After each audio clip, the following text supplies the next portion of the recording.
Ξεκινάμε, ανεβαίνουμε στο ισόγειο, τοποθετήσαμε μάρμαρα στη σκάλα εισόδου. Βάλαμε το μάρμαρο το οποίο δεν γλιστράει, χτυπητό μάρμαρο, κάγκελα αλουμινένια.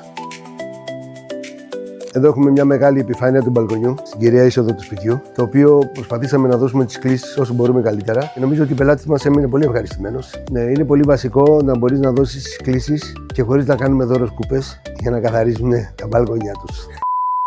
Και εδώ είμαστε στο ισόγειο, στην κεντρική είσοδο του σπιτιού. Εδώ έχουμε τοποθετήσει την κουζίνα, έχουμε βάλει και τα πλακάκια, έχουν μείνει τα πορτάκια. Εδώ συνδυάσαμε τον πάγκο της κουζίνας με το πλακάκι. Έχουμε κάνει ένα όμορφο συνδυασμό. Εδώ, εκμεταλλευόμενος ένα μικρό χώρο κάτω από τη σκάλα, φτιάξαμε ένα WC για να εξυπηρετήσουμε αυτόν τον όροφο.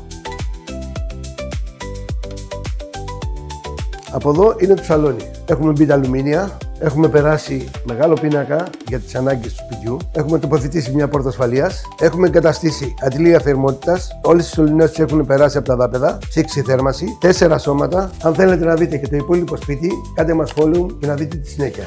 Δεν γίνεται τελευταίος και εγώ να κάνω τι μιλάω.